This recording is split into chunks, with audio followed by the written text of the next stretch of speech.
4e conseil, ça va être de revoir tes standards dans tes relations. J'ai l'impression que quand tu as l'habitude d'être dans ton énergie masculine, tu ne fais plus attention à toi, à tes besoins, à tes envies. Tu fais plus attention aux besoins des autres, aux envies des autres et pas aux tiennes. En fait, tu es plus concentré sur le monde extérieur que sur ta propre personne. Et forcément, ce qui arrive quand tu n'es plus concentré sur toi, c'est que tu n'attends rien des autres, puisque toi-même, tu n'es pas concentré sur toi. Donc, tu ne vas pas attendre des autres qu'ils prennent soin de toi ou qu'ils fassent attention à toi. Tu ne peux pas, puisque tu ne montres même pas l'exemple et que tu n'as même pas l'habitude de prendre soin de toi. Et ce qui arrive, c'est que tu n'as plus de standards, plus de limites au niveau de tes relations. En fait, c'est comme si dans ta vie, il n'y avait pas de ticket d'entrée ou que le ticket d'entrée était gratuit. Et qu'est-ce qui se passe quand le ticket d'entrée est gratuit ou quand il n'y en a pas? Tout le monde rentre dedans, tout le monde.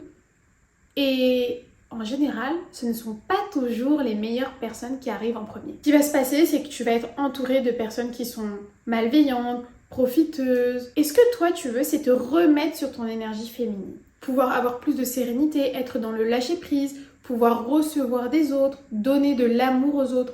Mais ça n'est pas possible avec des personnes qui sont malveillantes et surtout quand tu n'as pas de limite. Donc ce qu'on veut, c'est mettre un ticket d'entrée dans ta vie et on veut augmenter le prix de ce ticket d'entrée. On veut pas que tout le monde rentre dans ta vie. Et quand je parle de ticket d'entrée, les personnes qui sont déjà dans ta vie peuvent y rester, mais il faut que tu leur montres que tes standards, tes limites ont évolué et qu'il va falloir se mettre à la page. Je vais te donner un exemple concret. J'avais une copine qui est toujours ma copine qui m'en demandait beaucoup. J'avais l'impression d'être son copain, mais limite plus, parce que moi, je suis toujours dans le don de moi-même. Je te donne tout ce que tu veux. Et c'était jamais assez pour elle. Et elle me le faisait comprendre, mais d'une mauvaise manière. Souvent, elle me piquait, elle n'était pas très gentille avec moi. Vraiment, c'est le terme, pas très gentille avec moi. Elle était bien sur d'autres points, mais il y avait des moments où, vous voyez, le côté passif-agressif, elle l'utilisait beaucoup avec moi, quand je ne lui donnais pas assez, alors que je me donnais déjà beaucoup.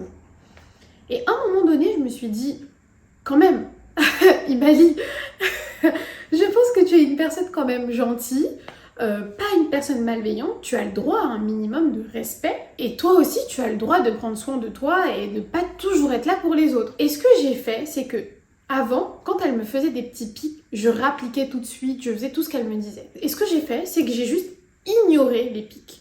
Et ça a fonctionné. Peut-être qu'avec ton entourage, ça suffira pas.